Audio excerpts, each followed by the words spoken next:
ఓం మహాగణాధిపతయే నమః. ఓం గురుభ్యో నమః. ఓం శ్రీమాత్రే నమః. పరమేశ్వర స్వరూపమైనటువంటి జ్యోతిష, వాస్తు మరియు ఇతర అనేకమైనటువంటి శాస్త్రములను మనకు అందించినటువంటి మహర్షులకి నమస్కారం. హయగ్రీవ హయగ్రీవ హయగ్రీవేతి యో వదేత్ తస్య నిస్సరతే వాణీ జహ్నుకన్యా ప్రవాహవత్. అరుణాం కరుణాతరంగితాక్షీం ధృతపాశాంకుశపుష్పబాణచాపాం అనిమాదిభిరావృతాం మయూఖైః అహమిత్యేవ విభావయే భవానీం. శ్రీమాత్రే నమః.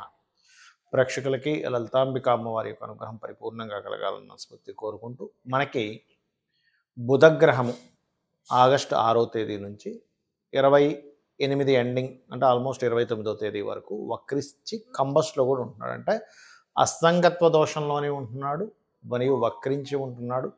బుధ రాశుల్లో కేతు ఉంటూ నీచబడ్డ శుక్రుడు కూడా బుధుడు రాశుల్లోకి వెళ్ళి ఉంటున్నాడు. కాబట్టి ఈ సమయంలో ఎటువంటి విషయాల పట్ల మనం జాగ్రత్త వహించాలి? ప్రధానంగా ద్వాదశ లగ్నాల వారు, లగ్నం తెలియని వారు రాశి నుంచి చూసుకోవచ్చు.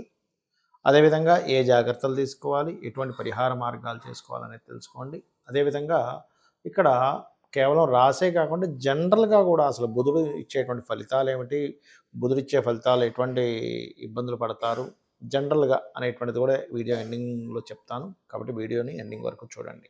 మీన లగ్నము, మీన రాశి. మీనం వారికి కనుక చూసుకున్నట్లయితే ప్రధానంగా మీరు ఇక్కడ ల్యాండ్స్, గృహాలు, ముఖ్యంగా ల్యాండ్స్ సంబంధించిన విషయంలో మీ యొక్క జీవిత భాగస్వామి పేరు మీద తీసుకోవడం కానీ, లేదా లేనట్లయితే మీ యొక్క జీవిత భాగస్వామి స్త్రీ కావచ్చు, పురుషుడు కావచ్చు, గుర్తుపెట్టుకోండి. మీ యొక్క జీవిత భాగస్వామికి ఏదైనా ఉద్యోగం ఇప్పిద్దామనేటువంటి ప్రయత్నంలో కాస్త ఎక్కువ స్ట్రెస్ ఉంటుంది ఈ బుధుడు వక్రగతి వల్ల.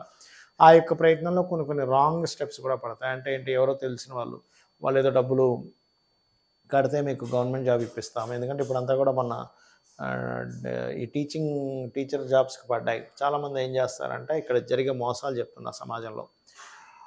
డబ్బులు తీసుకుంటారు, మీకు ఒకవేళ పని అవ్వకపోతే మీకు ఒక 10% మాత్రం కట్ అవుతుంది, మీకు డబ్బులు ఇచ్చేస్తామంటారు. చూడండి జరిగే మోసాలు ఎట్లా జరుగుతున్నాయి. మనమేమనుకుంటున్నాం, సర్లే 90% అయితే రిటర్న్ వస్తుంది, 10% ఎందుకు ఇవ్వరు అంటే మరి వాళ్ళకి డబ్బులు ఇస్తాం కదండి, కొంతమంది మనకు వెనక్కి రావు. బట్ మన ప్రయత్నం మనం చేస్తాము. కానీ ఎప్పుడైనా సరే అక్కడి నుంచి ఏదైనా మనకి కొన్ని విషయాలు స్ట్రిక్ట్గా జరిగినప్పుడు మిస్ అయిపోతుంది. అప్పుడు మీకు రాకపోవచ్చు, అప్పుడు మాత్రం మీకు రిటర్న్ ఇచ్చేస్తామంటారు. అలాగే ఏం చేస్తారంటే వీళ్ళు చాలామందికి డబ్బులు తీసుకుంటారు. డబ్బులు తీసుకొని లక్కీగా వాళ్ళకి వస్తే ఇక మా వల్లే వచ్చిందని చెప్తారు. ఆ డబ్బులు వీళ్ళు ఉంచేసుకుంటారు. రాని వాళ్ళకి 10% మిగిలిపోతుందిగా వచ్చిన డబ్బులో. అంటే 10 లక్షలు ఇచ్చారనుకోండి, 1,00,000 మిగిలిపోతుందిగా. అలా 10 మంది దగ్గర చేస్తే 10 లక్షలు మిగులుతాయి. ఇట్లాంటి మోసాలు చేస్తున్నారు, జాగ్రత్తగా ఉండండి ఈ గవర్నమెంట్ జాబ్స్ విషయంలో. ఇది చాలా చాలా చాలా కేర్గా ఉండవలసింది. ఎందుకంటే నా నోటీస్కి వచ్చిన అంశాలు ఇవన్నీ కూడా నా నోటీస్కి వచ్చినవి. ఈ జాగ్రత్త చెప్తున్నాను నేను, మీకు గుర్తుపెట్టుకోండి. అలాగే మరొక విషయం ఏంటంటే, ఇక్కడ మీరు ఏదైనా కొత్త బిజినెస్ స్టార్ట్ చేసేటప్పుడు ఆ బిజినెస్ గురించి జాగ్రత్తగా చూసుకుని బిజినెస్లు ప్రారంభించండి. తొందరపాటు పడి వ్యాపారాల్లోకి దిక్కండి. ముఖ్యంగా ఈ 6వ తేదీ నుంచి 29వ తేదీ వరకు. అదేవిధంగా బంధువర్గంలో ఏదైనా సరే, బంధువర్గం వారితో పార్ట్నర్షిప్ చేసే విషయం కానీ, బంధువర్గం వారితో ఏదైనా పెళ్లి సంబంధాలు కుదుర్చుకునే విషయంలో కానీ 1-4 సార్లు ఆలోచించి నిర్ణయం తీసుకోండి. ఇక మీరు చేయవలసిన దేవతారాధన రాజరాజేశ్వరి అమ్మవారి యొక్క ఆరాధన చేయండి. గోవుకి గ్రాసము మరియు గోంగూర తినిపించండి. బుధ, కేతు, శుక్ర గ్రహాల దగ్గర దీపారాధన చేయండి. అన్ని విధాలు బాగుంటుంది. చాలామంది ఏంటంటే నవగ్రహాల్లో శని భగవాను చూసి చాలా భయపడుతూ ఉంటారు. అమ్మో ఏలినాడు శని, అర్ధాష్టమి శని, అష్టమి శని అని. కానీ అన్నిటికంటే కూడా మోస్ట్ పవర్ఫుల్ ప్లానెట్ శని భగవానుడు. పవర్ఫుల్ కాదని కాదు, ఎక్కువ ఇబ్బంది ఇచ్చేది బుధుడు. ఎందుకు ఏమంటే బుధుడు అంటే మన మీద అందరికీ బుధుడికి కోపం ఉందా అంటే కాదు. బుధుడికి పూర్వజన్మ కర్మను అందించేటువంటి పోర్ట్ఫోలియో వచ్చింది. అందుకే చూడండి, నోరు బాగుంటే ఊరు బాగుంది అంటారు, అవునా? అలాగే మీరు ఎప్పుడైనా సరే గమనించండి, అప్పులు పాలు ఎక్కువ ఇబ్బంది పడేది ఎక్కడంటే అప్పులు, లేదా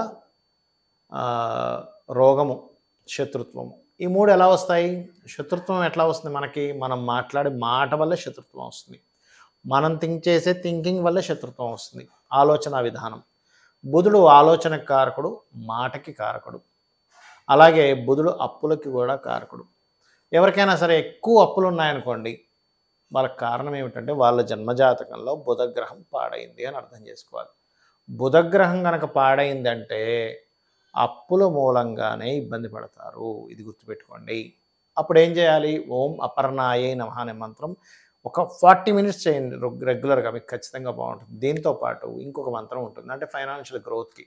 ఓం సంపత్కరీ సమారూఢ సింధుర వ్రజ సేవితాయ నమః, లేదా ఓం ధర్మాధ్యక్ష ధనాధ్యక్ష ధన ధాన్య వివర్ధిని నమః చేయండి, ఖచ్చితంగా బాగుంటుంది. అలాగే ఇక్కడ మరొక విషయం ఏంటంటే, ఈ యొక్క బుధగ్రహానికి సంబంధించినటువంటిది ఎవరికైనా సరే జన్మజాతకంలో బాలేదు, అలాంటప్పుడు వాళ్ళ పేరు మీద అగ్రిమెంట్స్ ఉంచకూడదు. షేర్ మార్కెట్ జోలికి అస్సలు వెళ్ళకూడదు. బుధుడు పాడయ్యాడు అనుకోండి, ఎవరి జన్మజాతకంలో అయినా వాళ్ళు షేర్ మార్కెట్లోకి వెళ్ళారా అయిపోయింది వాళ్ళ పరిస్థితి. Because of share marketing related సంబంధించిన వాటికి బుధుడు కారకుడు.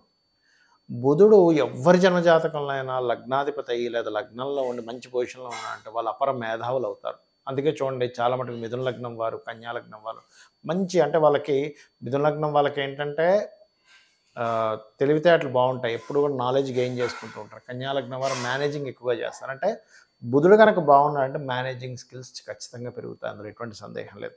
మరి ఈ బుధగ్రహం యొక్క శక్తి తక్కువగా ఉంది, చాలామంది ఏం చేస్తారు తెలియక, బుధుడు తక్కువ నాకు లోలో ఉన్నాడంటే అందుకని నేను పచ్చబెట్టేసుకుంటా అంటారు. అది తప్పు. ఎప్పుడు కూడా బుధుడు పాడైతే ఆ రత్నం ధరించకూడదు. ఎందుకు? ఇప్పుడు చూడండి, చిన్న ఎగ్జాంపుల్, ఇంట్లో మనం కొన్ని కూరగాయలు తెచ్చుకున్నాము, ఆ కూరగాయల్లో కొన్ని పాడయ్యాయి. పాడవగానే మనం ఏం చేస్తాం, పాడైన కూరగాయని తింటామా, అమ్మో పాడైందని పడేస్తామా? పాడేస్తాం. పాడైనటువంటి వస్తువు మనం తినకుండా పడేస్తాం, ఎందుకు? అది మన బాడీకి ఎఫెక్ట్ చేసే ఛాన్స్ ఉంటుంది. అలాగే ఏదైనా ఒక రత్నము పాడైనప్పుడు పెట్టుకోకూడదు. మరి ఏం చేయాలండి? మీరు ఒకటి గుర్తుపెట్టుకోండి, మీరు పెట్టుకోకూడదు కానీ దాన్ని దానంగా ఇవ్వచ్చు. అంటే అలాగా మీ ఇంటికి దగ్గరలో ఏదైనా ఆలయాల్లో ఏదైనా ఉత్సవాలు జరుగుతున్నాయి, ఏదైనా హారం తయారు చేపిస్తుంది, అప్పుడు పచ్చని పెట్టి హారం తయారు చేపించి ఇవ్వండి. అన్ని డబ్బులు ఉంటాయి, ఒకవేళ అన్ని డబ్బులు లేవు అనుకునేటువంటి వారు మీరు ఏం చేయొచ్చు అంటే బుధగ్రహం దగ్గర దీపారాధన చేయండి, చాలా సింపుల్గా. లేదా పెసలు దానంగా ఇవ్వండి, గ్రీన్ కలర్ వస్త్రంతో బుధవారం నాడు కేజింబావు పెసలు దానంగా ఇవ్వండి. గోవులకి గ్రాసము మరియు గోంగూర ఆకుకూరలు లాంటివి తినిపించండి. బుధుడు బాగా పాడయ్యాడు మీ జన్మజాతకంలో, మీరు పెసరపప్పుతో సంబంధించినవి తక్కువగా తింటూ ఉండండి. గ్రీన్ కలర్ వస్త్రాలు ఏదైనా ఇంపార్టెంట్ విషయాలకు వెళ్ళినప్పుడు వేసుకోకండి. ఇవి చాలా ముఖ్యంగా పాటించాలి. ఎందుకంటే మనందరికీ కూడా చూడండి, మనకి ఎప్పుడైనా ఏదైనా ఒక సిచ్యువేషన్ మనకు ఫేవర్గా మారింది అంటే మనం మాట్లాడిన మాటే, ఏదైనా మనకి సిచ్యువేషన్ అన్ఫేవర్గా మారింది అంటే మనం మాట్లాడిన మాటే. రిలేషన్స్కి బుధుడు కారకుడు, అప్పులకు బుధుడు కారకుడు, నర్వస్ సిస్టమ్కి బుధుడు కారకుడు, మన స్పాంటేనియస్నెస్కి బుధుడు కారకుడు, మధ్యవర్తిత్వం ఉండడానికి బుధుడు కారకుడు.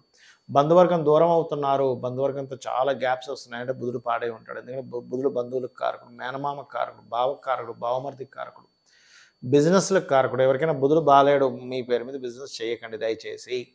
ఎందుకంటే మీ పేర్ల మీద బిజినెస్ ఉంది, బుధుడు పాడయ్యాడంటే. అయితే ఇక్కడ క్వశ్చన్ ఏంటంటే, పాడవడం అంటే ఏంటంటే చాలామందికి అర్థం కాదు. అదేమిటి అంటే, బుధగ్రహం కనుక పాపకత్తిరిలో ఉన్నా, బుధరాశిలో మరో 2 పాపగ్రహాలు ఉన్నా, ఆ యొక్క మహాదశ కానీ ఆ యొక్క గ్రహం కానీ పాడవుతుంది. పాపగ్రహాలు అంటే ఇన్ సెన్స్ నీచబడ్డ కుజుడు కావచ్చు, అంటే కుజుడు కావచ్చు, శని కావచ్చు, కేతువు కావచ్చు. ఇలాగా ఏదైనా పోర్ట్ఫోలియో బ్యాడ్ పోర్ట్ఫోలియో ఆ బుధగ్రహానికి కానీ బుధరాశులకు కానీ వచ్చినప్పుడు ఏమవుతుందంటే, ఆ బుధగ్రహం యొక్క ప్రభావం నెగిటివ్గా వస్తుంది. ఇదే విధానంగా బుధ గ్రహంతో ఏదైనా శుభగ్రహం కలిసింది అంటే శుక్రుడు కానీ గురువు కానీ కలిసాడు అనుకోండి, అప్పుడు అది ఆటోమేటిక్గా మంచి ఫలితాన్ని ఇస్తుంది. కాబట్టి చేయండి. ఇంకా బెస్ట్ రెమెడీ ఏమిటంటే, విష్ణు సహస్రనామాలు వింటూ ఉండండి రెగ్యులర్గా.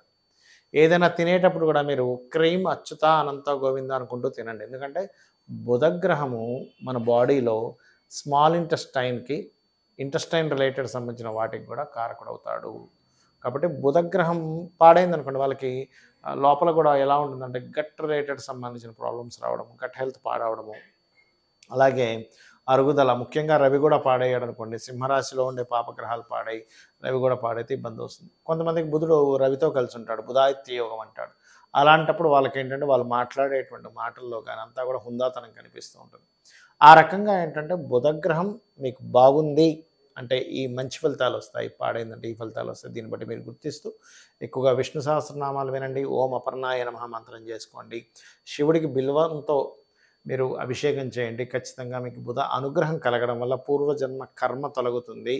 రిలేషన్స్, ధనము, అప్పులు తీరిపోవడము, ధనం బాగా కలిసి రావడము, వ్యాపారాల్లో బాగా కలిసి రావడం జరుగుతుంది. ఇది పాటించి మీరు అమ్మవారి అనుగ్రహాన్ని పొందాలని కోరుకుంటూ శ్రీమాత్రే నమః.